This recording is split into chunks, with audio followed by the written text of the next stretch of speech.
Hello, everyone, and welcome. Thank you for coming today. My name is Will Snell. I'm the Chief Executive of the Fairness Foundation, and I'm pleased to be chairing today's event in partnership with the Policy Institute at King's College London as part of our Fair Society event series. Most of these events have been about new books featuring authors such as Will Hutton, Byrne MP, who's here today, I'm pleased to say, and Minouche Shafiq. But today we're launching one of our own reports, the Wealth Gap Risk Register. And I'm really pleased to be joined by my co-author, Jack Jeffrey, and three very distinguished panelists, Byrne, the Labour MP for Birmingham, Hodge Hill and Solihull North, and Chair of the Business and Trade Select Committee, Hobson, founder of Photobox and member of the Patriotic Millionaires, and Sonia, Sodha, chief leader writer at The Observer. So today's report, the Wealth Gap Risk Register, looks at the gap between those with and without wealth in the UK and pulls together published evidence on the impacts of the wealth gap, the policy solutions to those impacts, and public attitudes to both the impacts and the solutions. Jack and I are going to introduce the report, and then I'll invite our panel to share their thoughts on some of the issues raised in it. And then we'll turn over to audience Q&A and should have plenty of time for questions before we finish at 2 p.m. sharp. Please submit your questions using the Q&A function on Zoom. The sooner the better, and you can also upvote other people's questions. So I'm going to provide a bit of context to the report, which you can see online, by the way, on our website, fairnessfoundation.com/risks. And it is designed to be read online first with a PDF if you really want to read it. So the context. Britain's a wealthy country, but its wealth is increasingly concentrated in few hands. And while wealth inequality in relative terms has remained fairly stable in recent decades, with the richest 10% owning 50 to 60% of the nation's wealth, substantial rises in the value of assets have dramatically increased the absolute wealth gap between the richest and poorest households to a level second only to the USA among developed countries. And it's this absolute wealth gap that we're really talking about today. And as a result, wealth, or the absence of wealth, has a bigger impact on people's lives than ever before, from their housing to their health. A quick word about risk. This is a risk register. When we think about identifying and mitigating risks, we tend to focus on immediate symptoms rather than underlying causes. And at a governmental level, the UK's National Risk Register has recently narrowed its focus to acute risks, sensibly placing chronic risks such as the climate crisis into a separate risk register. But it doesn't automatically follow that the underlying causes, the structural factors that create or exacerbate many risks, receive the attention that they deserve. And we think that inequality, especially of wealth, is a large driver of strategic risk to the UK as a whole, and that this is seriously underpriced by many politicians and officials, and indeed by all of us. And we believe, as set out in this report, that wealth inequality exacerbates a wide range of serious risks, such as failure to act on the climate crisis, economic stagnation, and the decline of our democracy, and is a major risk to the achievement of all five of the government's missions. The fact that we've called this report a risk register arguably understates the problem, because the negative impacts of wealth inequality are not just hypothetical future risks, but impacts that have already been realised. And we expect the wealth gap in the UK to continue to widen over the coming years. So the obvious risk is that these existing impacts worsen over time. And because they interact with each other, we could see the negative impacts of wealth inequality snowballing in the UK over the next few decades and beyond, if action's not taken to reduce the wealth gap or mitigate its impacts, or ideally both. And today we've published an open letter to the Prime Minister to make this point. I'm going to hand over to Jack now to talk about the register in a bit more detail. Jack, over to you. Perfect. Thanks, Will. Yeah, so thanks, Will. As Will said, this is a significant threat and risk, but it's also deeply unfair. These wealth disparities are also deeply unfair. And this is having a significant impact on the UK society as a whole. So in the first instance, we've put together the various different impacts associated with wealth disparities. So as you can see here from this our impacts matrix, we have filtered the various different impacts by areas. So if we click on democracy here, we can see the impacts of democracy. And if we hover our mouse over the cross, we can see a brief summary. If we can click through to it, we see a more substantial summary and an attached paper that provides more detail. We also filter the impacts by missions, so the various different missions that Labour have prioritised. Just to say a word on the horizontal axis and the vertical axis. The horizontal axis is a strength of evidence. So this is the strength between the wealth disparities and the various different issues. And then on the horizontal, on the vertical axis, we have the impacts of the the strength of the impacts of the issue. Right, I'll move down there. So the impacts table, this lays out all of the various different tables, the various different impacts. Much like the matrix, it has a summary, which if you can hover over this, you have the paper, and then you have the attached paper. The next section is the attitude section. So the attitude section mostly summarizes a literature review and a report by the LSE and the Joseph Rowntree Foundation that looks into the public understanding of wealth inequality, and its main conclusion is that public understanding of wealth inequality is fairly thin. It's fairly limited. It's fairly fragmented, and this usually summarizes all of the main points in Sarah Kerr and Michael Vaughan's very excellent report. We also did a little bit of polling ourselves. So most of the polling that we did, we asked, do you think that wealth inequality has a positive, negative, or neutral impact and on various different issues? And much like the LSE report, we found that there was a fairly limited understanding of wealth inequalities by the public. One silver lining, I suppose, would be to mention is that we did do some qualitative research, and this demonstrated a far more kind of nuanced understanding by members of the public with regards to wealth inequality and its impacts. So, as I say, that's certainly a silver lining there. The final section is the solution section. So much like the impacts matrix. Oh, where's that gone?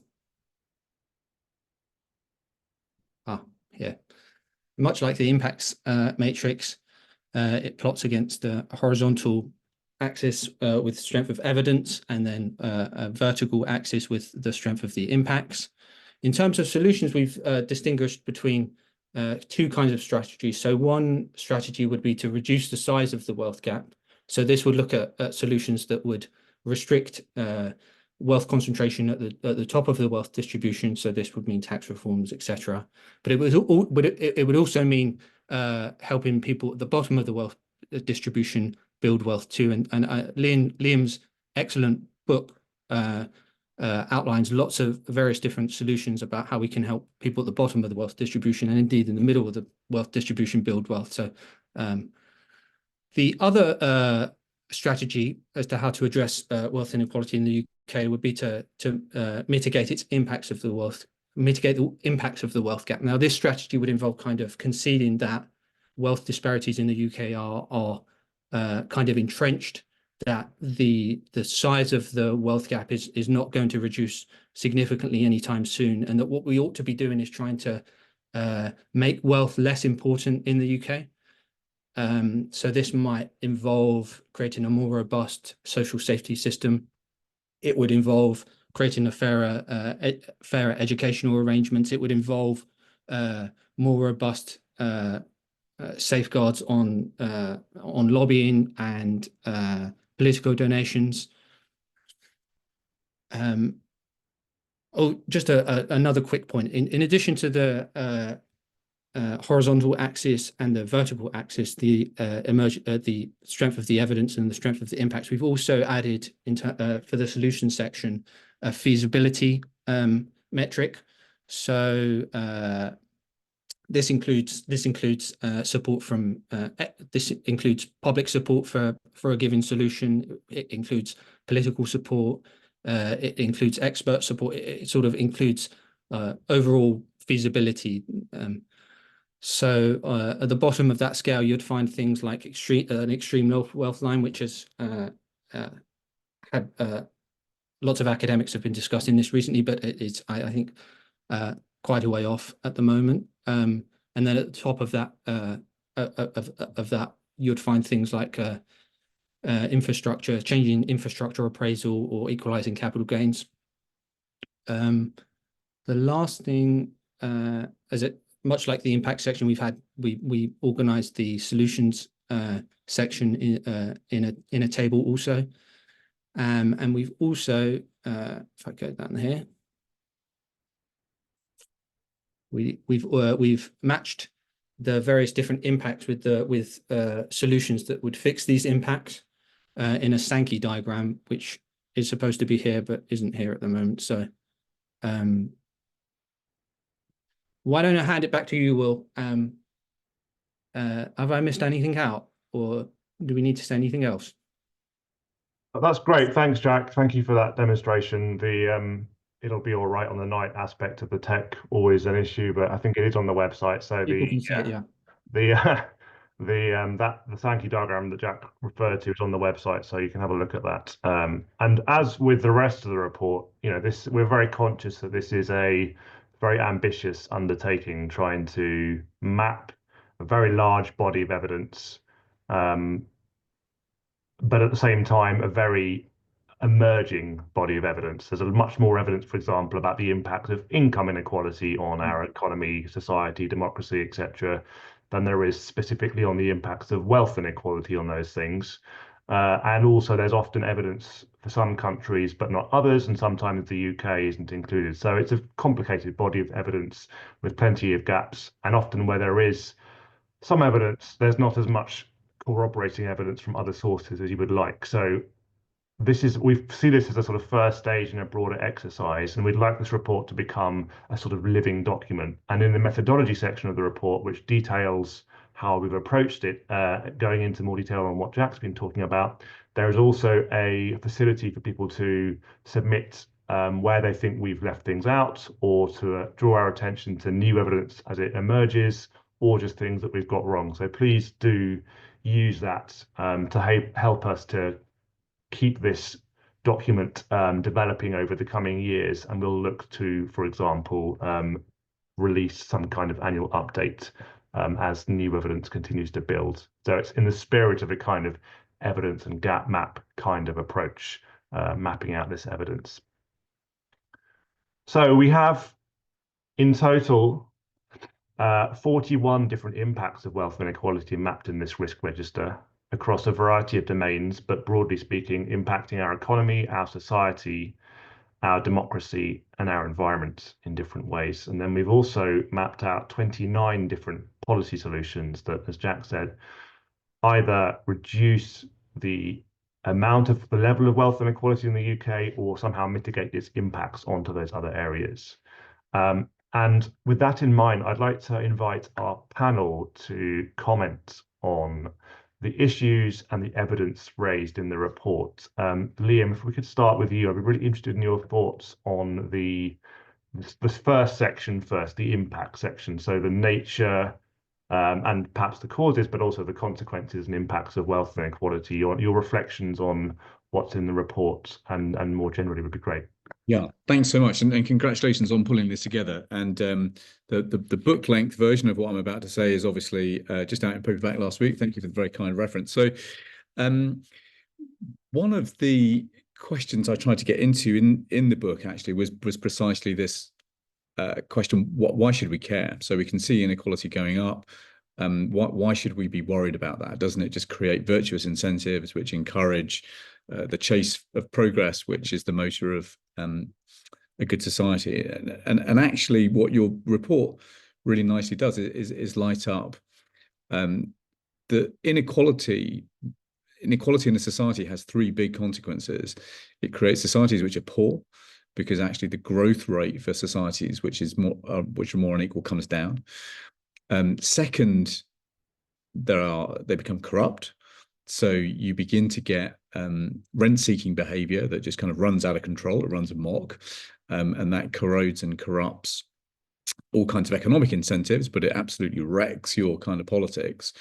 And unequal societies become stagnant because social mobility breaks down. And so what all the evidence now on what's called the Gatsby curve, that relationship between inequality and intergenerational mobility, what all of those curves now show is that social mobility becomes much poorer in societies which are unequal. So what you've done here in sort of brilliant detail is just lay that out in terms. Unequal countries become poor, stagnant, and corrupt, and those are bad things. But I think even if you were happy with those three things, if you were in business and you could just feel yourself able to live with those three things, actually the thing that you probably would be very unsettled about is that the politics of societies like this becomes very polarized, very toxic, very unstable. And the analysis that we published, which actually Sonia and the team at the Observer picked up Sunday before last, when we analysed the reform vote at the general election 2024, what that shows is that the regions and the seats where wealth did not keep pace with national averages were the places that were much more likely to vote for reform. So where you get people feeling left behind, actually that has a political consequence. It shows up on election day with people voting to kind of wreck the system. So it makes for a much more unequal society. And you can see those trends right now in Europe. You can see those trends in the battle between Trump and Harris in the United States. And so it's just kind of really important for us to keep bringing the lens back, I think, to those big problems that emerge when inequality grows in the way that it has. Great. Thank you, Liam. Sonia, as you were name checked, your thoughts on the impacts of wealth inequality? Sure. Well, the thing that I really wanted to pick up on is something that Liam mentioned, which is social mobility. Because I think, particularly when you've got a Labour government, when you look at what was powering the last Labour government and what will hopefully be key to this one, it is this idea actually that children should not be held back by the circumstances of their birth. And for a healthy society, we need a society in which, you know, kids can achieve their potential regardless of who their parents are. And I think because of growing wealth inequality, we now live in a society which is more and more hostile actually to sort of young people transitioning to adulthood and kind of trying to make their own ways. And there's a couple of things that I would pull out that's particularly pertinent to that. One is, of course, the housing crisis. I think we've got a growing proportion now of people in their 20s and 30s compared to sort of this, you know, the generation 40 or 50 years ago who will literally never own their own homes. And we've got a society that's predicated really on you either sort of being an owner-occupier and having a mortgage and paying that off by the time you get to retirement, or you live in social housing. Private renting was only ever supposed to be a transitional sort of tenure that you did for a few, for a few years max before buying. Now people are going to be in that tenure their whole lives, a growing number of people, and we haven't even thought through the consequences of that as a society. What it means for you when you retire and you can't afford your rent anymore, what's going to happen? There isn't enough social housing for people on retirement who don't have an income to pay their rent. You know, families who are in private renting with young kids who have to move basically from their support networks and their school because their lease comes up and they can't afford to stay in the same area. Young people whose life opportunities, I think, are increasingly limited, you know, not by the fact that they can't afford to buy their own house, because that is just a pipe dream for some of them. They can't afford the deposit, the rental deposit, in order to move where their jobs are. So I think the housing crisis has absolutely made the world a much more hostile place for young people looking to succeed economically. And we've got to grip that and do something about that. I also think universities and what's going on in our university sector is very, very difficult from the perspective of young people as well. I think we have a university sector that in some places will be absolutely great at teaching, and some places will offer a very poor offer to young people. We have no idea which courses are which, because universities say, well, there's no way of measuring this, and look at our earnings data. But of course that doesn't control for the fact that you have the most selective universities taking the young people with the highest A-level grades, who disproportionately come from better socioeconomic backgrounds. So it's my belief that actually university is hugely expensive for young people, and lots of young people, the typical graduate will be paying sort of mid-40s £1,000 off over their working lives. It functions like an income tax on them for the rest of their working lives. And actually, I think we've got a university system, because it's so academically selective and we don't know much about course quality, and employers use, how selected the institution that you went to as a sort of guide to your skills and talents when they're recruiting. I think we actually have a university system that actively beds in class privilege. And so what we're doing is we're loading huge costs onto young people over their working lives for something that actually probably makes social mobility more difficult for young people from a structural perspective. So those are just two examples. They're probably two of the biggest examples: housing and the university system. But when you've got a world that's much more hostile, what makes it easier? If you've got parental wealth that enables you to get over some of those really profound hurdles for young people. And so I think that point about social mobility, sometimes social mobility can kind of feel like quite a technocratic or policy wonky term, but it's absolutely fundamental to who we are as a society. We now live in a society where basically if you've got family wealth, you're going to be okay. If not, the financial difficulties that you face when it comes to housing and university compared to people 30 or 40 years ago, I mean, they are really staggering. So personally, that's why I think one of the reasons why I think we've got to get a grip on this is because otherwise we are compounding issues with social mobility. We're going backwards on social mobility, and that is completely unacceptable for a society where we don't want how you do it in life to be contingent on who your parents are.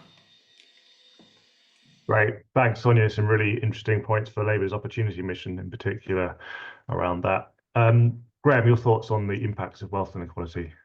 Yeah, well, from a personal perspective, I'd like to talk about social mobility briefly as well. I grew up as a very unacademic child who couldn't focus at all at school. But I had a teacher who spotted some potential in terms of technology interest and encouraged me to continue studies. And I got a free placement to University of Westminster to do a degree and I didn't have to pay a penny for that, and it really shaped me into somebody who could have a good career. And obviously that kind of social mobility isn't available to people these days, regionally or academically. I fear that we have lost our ability to support the masses in this country with good opportunities. And I also want to talk about, I think there's some larger forces at play as to why things have shifted in the last few decades. The second half of the 20th century saw growth, huge amounts of growth from post-war industrialization, and the fossil fuel economy was pumping huge amounts of money into the economy. And there's a lot of evidence that since the 1970s, that rate of growth has massively slowed. And that's a problem because it means that money isn't flowing through the economy and reaching everybody as much as it was. It's getting more concentrated, which your report gives a lot of detail to. And we've also got some other trends like people are living longer, healthcare costs are rising. So there's a need for more public service funding than there ever was before, and yet there's not enough money to pay for it. And like Sonia, also, I completely agree. The affordability or lack of affordability for housing, basic needs is a huge problem. I work with a lot of young people with organizations like the Prince's Trust and my old university. coaching them on mentorship for their business and for self-employment.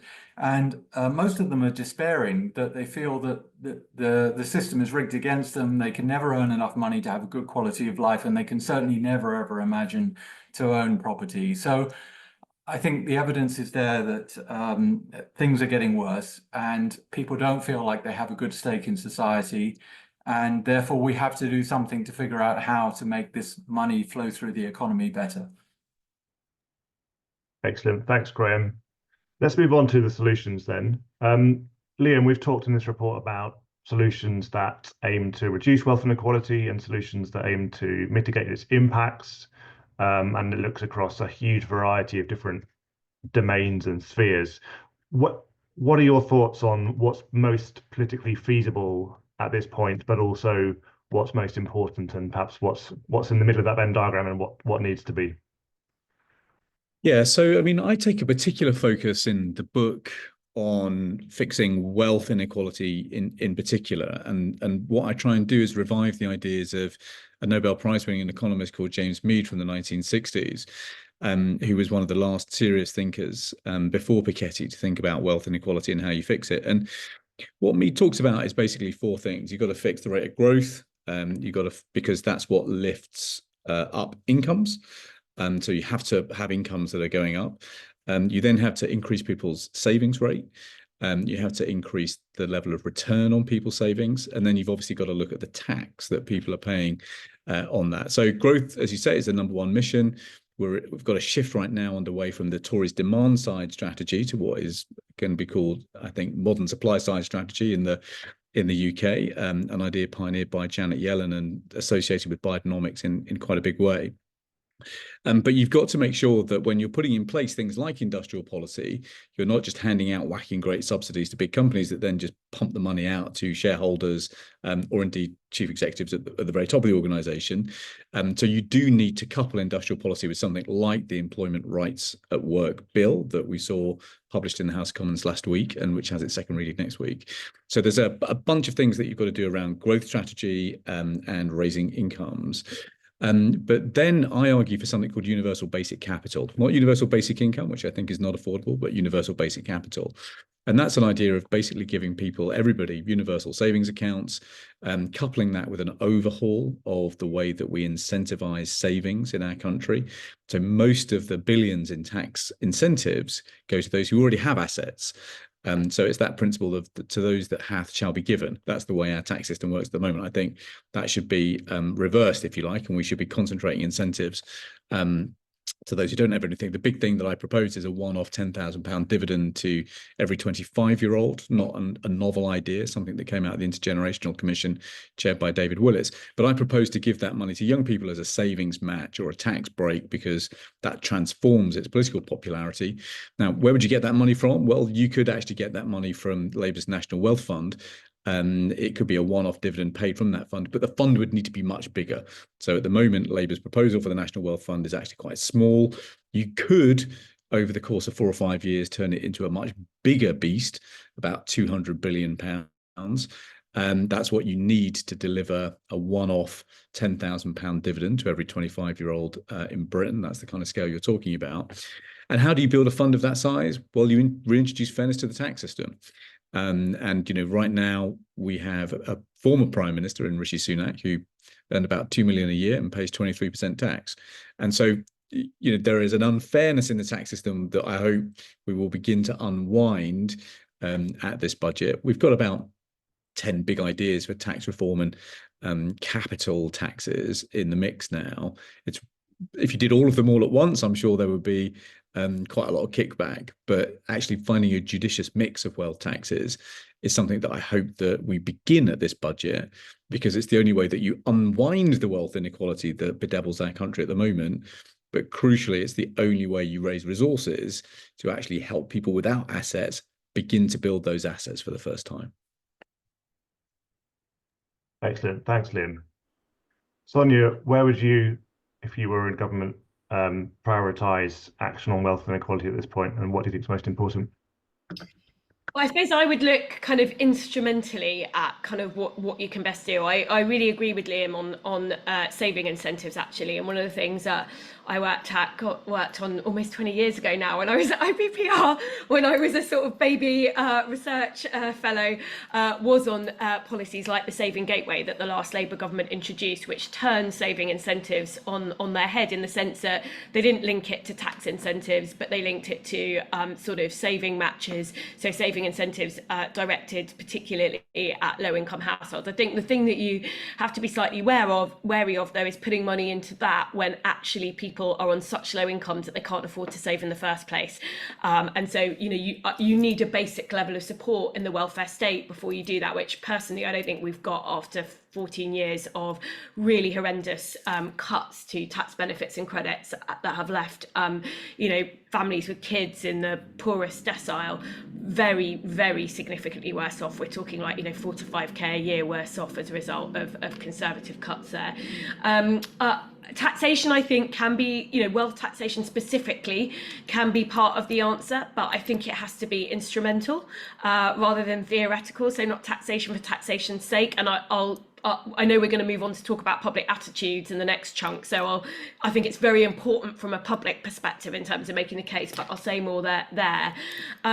And I think on housing, we really need serious reform of housing, and the issues there are not policy based, because actually we know what policies we need to reform the housing market. We need better protections for renters and renters' rights. We need much, much more affordable housing for rent that is built with public investment. You can call it social housing, you can call it something else, but I think it needs to become a wider tenure, and it should include young people who need to move for jobs as well. I think you do need to tax housing in a smarter way that disincentivize particularly foreign investors buying up housing, pushing up prices. Housing is very much an investment class in the UK, and that is really problematic.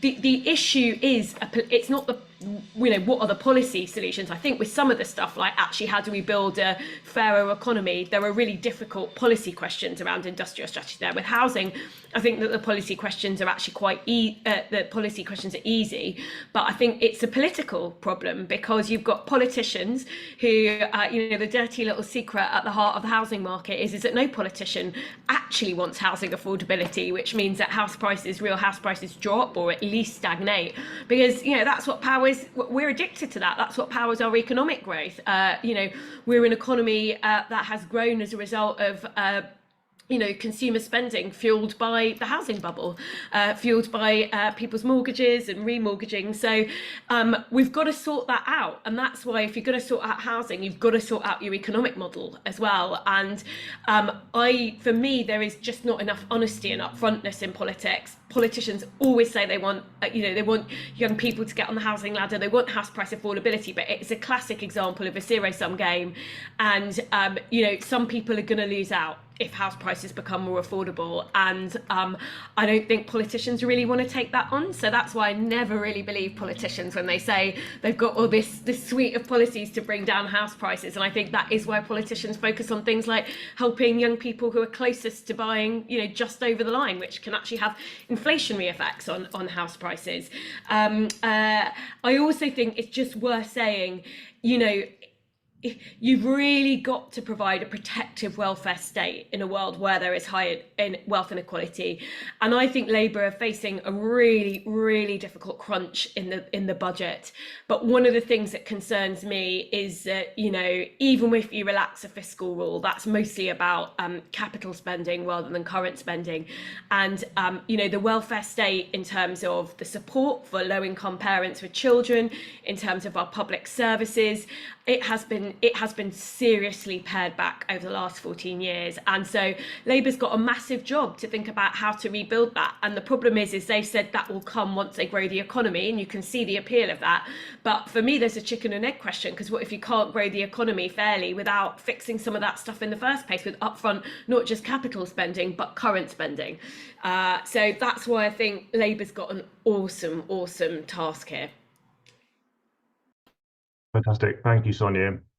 Graham, your thoughts on taxing wealth, but also how that fits into that broader set of approaches? Yeah, I've got three personal priorities in terms of solutions, but I first want to just set a couple of bits of context. First of all, as an entrepreneur and a business founder, I absolutely believe that capitalism is a good system and produces amazing results for society, but it's also been hijacked by rule changes that allow the wealthy to exert more influence and capture more wealth, and that's the problem. Capitalism's good, the rules that we've selected are bad.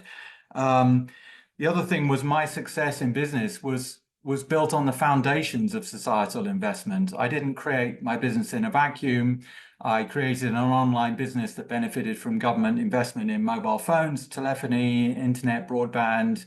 I hired a well-educated and healthy workforce, and I had an amazing business system to go into in terms of tax support, legislation that enabled my business to flourish. So when I had success, it wasn't down to me personally. It was a layer on top of that societal investment, and I had to recognize those investors and pay back to them somehow. The other thing is this capture of wealth. I mean, there was 450 billion pumped into the economy during COVID to try and support things. Where did that money end up? It certainly didn't end up as £11,000 in every adult's hand, which is what it equated to. It ended up in the hands of the wealthy people who used it for rent-seeking behavior and asset purchase. And that's a problem. So my three personal suggestions are: one, the government needs to communicate a long-term vision for this country. We need to understand where we are, where we want to get to, and what that journey is going to look like. It's no good trying to try and solve all problems in 5 years. This is like a 20, 30, 40-year plan. The second thing is we have to we have to reinvest in this concept of the social contract. We all understand that society gives so much to us in terms of support, running water, flowing electricity, keeping the lights on, and everything we need. But we have to invest in that. Every citizen has to invest in that, particularly those people who've benefited the most. And so I would try and release more money back into the economy by changing those rules that allow hoarding and hoovering up. I would tax unearned income more, and I would tax wealth more. And those people who have benefited so much from society and have enjoyed the fruits of their labors can give a bit more, and it's not going to affect their lifestyle at all. And I'm talking from a personal perspective where I would be happy to do that. Great, thank you, Graham. So the final round of questions for the panelists before opening it up to the broader audience Q&A is around public attitudes. And as we've seen, the report, drawing on other work, finds that attitudes to wealth inequality are quite nuanced, sometimes contradictory. There is general concern about the level of inequality, but allied to a very kind of meritocratic way of thinking that sees wealth as aspirational. So it's, there's that additional complication. And our work in particular has found low awareness of the impacts of wealth inequality on our economy and of democracy. Although at the same time, there is growing public frustration with some of the more visible ways, for example, in which those with wealth can influence politics. So lots of nuance and complexity. Liam, what do you think we can and should be doing to influence public opinion on this issue? And also, I mean, do we need to, or is that a priority or not? No, we definitely need to, because people excuse me, people have a sense that something's going badly wrong in our country and our economy, but I don't think people have a sense of how badly wrong. So if you look at Netflix or books on dystopia, what you see is our culture is trying to tell us something. It's like a kind of anxiety dream. And so, whether it's sort of from Downton Abbey through to Succession, some great films have been out on this topic too. You see our culture basically telling stories about the kind of very super rich and how dysfunctional they are, because we're trying to take some comfort from this somehow. So we know something is wrong. And of course, when you've got sales of super yachts and luxury cars and private jets at an all-time high, at the same time as queues at food banks are also at a record high. People have a sense of that, and they know it's badly wrong. When you then explain to people that over the last 14 years, the top 1% have multiplied their wealth 41 times by more than everybody else, that still shocks people, because people just haven't yet got a sense of just how appalling the inequality of wealth has become over the last 10 to 15 years.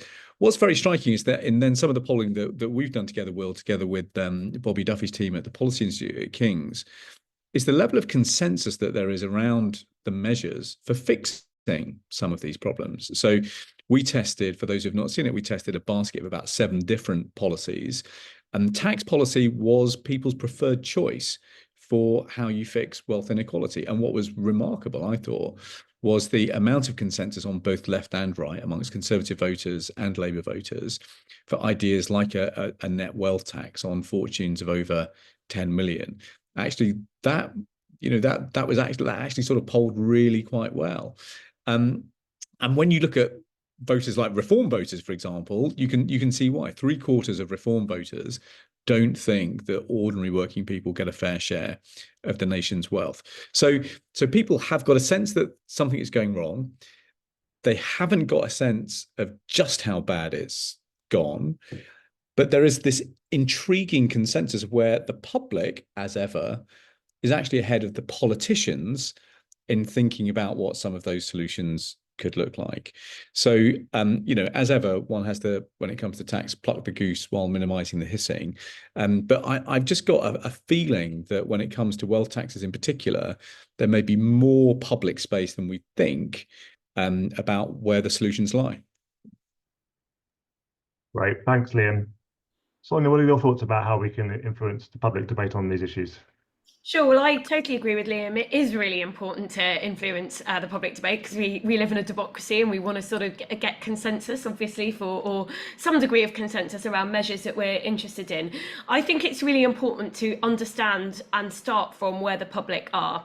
And I think that's where Labour went wrong in their 2019 manifesto, which is that, it was framed very much, the many against the few. It did talk about, the privileged few grabbing wealth, etc. That's literally meaningless to people. And if you look at detailed qualitative research with the public on what they think about people who are wealthy, they really don't like unearned wealth, but they feel really positive about earned wealth, and they think it's aspirational. They do think that we live in a meritocratic society. I think, there is definitely a myth of meritocracy about the UK that, we've all got a stake in believing, because those of us who've done well like to think it's because we're really good. And those of us who are aspirational would like to think that, if they put the effort in, then they might get somewhere.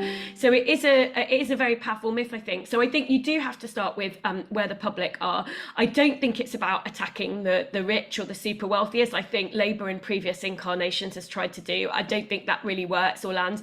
People like Richard Branson and J.K. Rowling, they think that they've, really made it, and good on them. And we need to kind of understand that that's where the public are. I think we need to understand how to talk about the issues of wealth inequality in ways that chime with the public. I think the fact that the public, as Liam says, that they really underestimate what the gap actually is, I think that's quite important. I also think that we need to draw on research that's been done by places like Frameworks UK, which did quite a lot of research on the economy and economic narratives in conjunction with the New Economics Foundation. And there is a real danger with some of these things where if you really lean into how bad things are, this is true on housing as well, I think, people just become quite fatalistic and they're like, right, there's nothing we can do to fix it. So I think we have to be really smart about how we talk about these issues with the public, and it really does have to draw on research that taps into where the public are, what their values are, and what arguments land best. So for example, there has been some research that Tax Justice UK have done, and it's found that you can make the case for wealth taxes, but it's best to do in terms of closing particular loopholes that may be unfair, for example, rather than in broad brush terms, we need to really hit the ultra wealthy because they're bad for society. Because I think the fact of the matter is that doesn't land in the same way. I think just to underline that point, Will, because it's just so important. It's not enough to be radical. You've got to be plausible. And and that means persuading people that the problem is not intractable, that the problem is fixable, and there are solutions out there that will work and can command a degree of cross-party consensus. I think that's such a good point. Also, I want to apologise because, as I let you know, Will, before, I've got to drop off at 1:50. So when I disappear, that's why. No problem. No, thanks, Sonia, and thanks, Liam, for adding your point. Sonia, before coming on to Graham, I just want to ask you a quick follow-up question, knowing that you're dropping off in a few minutes. We've seen over the last week or two, as Labour have been, well, trailing various measures in the budget, a high degree of pushback from, basically those representing the interests of the wealthy in relation to plans around the carried interest loophole and capital gains tax and so on and so forth. I mean, do you think there is a problem here around the extent to which the interests of those groups are able to, dominate media discourse and have an undue impact on politics? And if so, what can we do about it? Yeah, I mean, I definitely think that some of it is a PR campaign to stop these measures from being brought in. But I also suspect that when you actually look at it, there are some trade-offs as well, and politicians sort of need to confront those trade-offs and be brave about making the case for tax measures, while also being pragmatic if there is genuinely good evidence, for example, that if you push up rates, you might significantly harm investment, because nobody wants that. I mean, I'm not an economist, so it's hard for me to, and I've not looked at this in a detailed way. It's hard for me to assess the evidence in detail. It seems to me like some of it probably is PR, but, we all know that there's, curves in economics that show declining returns to increasing tax rates at a particular point. That's partly a PR war by people who don't want taxes to go up, but there is some truth to that as well. So I think, I think it's tricky, but I think we should be wary of getting scared off it too much. But also, while at the same time understanding that wealth taxes, the kinds of amounts that can be raised from what's being proposed, in the grand scheme of things, are sort of quite incremental when you look at what raising income tax or national insurance or VAT raises. That's obviously not a reason to do the wealth taxes, but I think you also need to keep it in the big picture, which is if you were to reverse the Conservative cuts to national insurance, for example, that would raise a lot in one fell swoop, and a lot more than some of these other measures that we're talking about. Great. Thank you, Sonia. Thanks for being with us. Graham, over to you on attitudes and how we can influence the debate. Yeah, I mean, at Patriotic Millionaires, we conducted a survey along with some other organizations about a year ago, and we found that even though we were at the time talking to people with wealth, at least 1 million in net assets, 2/3 of those people were in favor of higher wealth taxes and redistributing some of that wealth back into society. So we have to assume that the wider population would be more in favor than that. Obviously I'm part of a group where we believe that we should be contributing more back, and so the group of 70 of us in the UK are somewhat biased, but we do have evidence that the wider group of aspirational people as well as wealthy people believe this is the right thing to do. On this point that you were discussing with Sonia about the wealthy people will leave, and I saw a couple of questions in the chat about that as well. I just don't believe it. I went along to a Treasury questioning session on the proposed non-dom changes. I'm not a non-dom, but I went along to add some perspective to it. We certainly would be well eligible to be non-doms. My wife's from another country, but we've always refused it as something that always seemed to be more about saving tax and not for any realistic reason. But I went along, and I was the only person in the room that wasn't working in the wealth industry as a lawyer, an accountant, or an advisor. And all of them were saying round the table, about 24 other people, all of my clients will leave if you do this. And that's the message that likes to be projected from that industry, which is working in a very protective way. But when I talk to people, even if they're not part of my group, they just say completely the opposite. They stay in the UK because their work is here, their friends and family are here, the culture is here, their homes are here, their kids are in school. They are not going to leave. And there are two very, very well-known multimillionaires, I won't give their names, who've publicly in the past said they will leave if taxes go up. And both of them have said to me, not only would they never leave, but also they're thinking of switching sides and saying this should happen. So I think attitudes are very pliable. But coming back to my previous point, we need to communicate a long-term vision. We need to re-emphasize the importance of social contract, and that will help. And this point that Graham has just made is so important because, of course, when you're a chancellor and you're thinking about these measures, you've got to get the Office of Budget Responsibility to sign off on how much money it will raise. And the struggle that the OBR right now, today, is having is how to model the behavioral impact of many of these changes. And so when you have these stakeholder meetings that come together and you've got a whole load of wealth tax advisors and wealth advisors basically saying, oh no, it's going to be terrible, everyone's going to leave, that has a really chilling effect on the poor economists who are trying to model behavioral change. Absolutely. Thanks, Graham. Thanks, Liam. I want to take a step back, thinking about some of the audience questions coming in to this broader point about risk and sort of longer term risks associated with wealth inequality. Liam, to what extent do you think that wealth inequality at current levels, but also potentially larger levels in the future, is a risk factor in terms of reducing our resilience to pandemics, our resilience to future economic shocks, and so on? So when you've got wealth inequality, an unhelpful cycle begins to happen. So what we know is that many people who have made significant fortunes will not necessarily pay full rates of tax on it. So Aaron Advani and colleagues did a very good study for Oxford last year that basically showed that if everybody earning over £150,000 paid the full marginal rate, so up to 47%, you'd bring in about £22 billion extra every year. So that's quite a lot of money. So that is a significant amount of money that's not coming into the exchequer. So when you have wealth inequality, the exchequer does get weaker. And that means that there is less public finance for things like public services, levelling up the country, and helping those without assets build assets in the future. And that does then begin to just set off really quite dangerous cycles. And when you've got a society which is increasingly divided into rich and poor, that then has an intergenerational effect. This was the thing that I'd not really spent much time thinking about before, but the intergenerational transmission of inequality is a really significant problem for a society. It means that social mobility slowly breaks down and collapses. And when you have countries that fall into that particular pickle, then it's got, if they're democracies, it has a political kickback. Politics becomes very volatile. Politics can become very violent.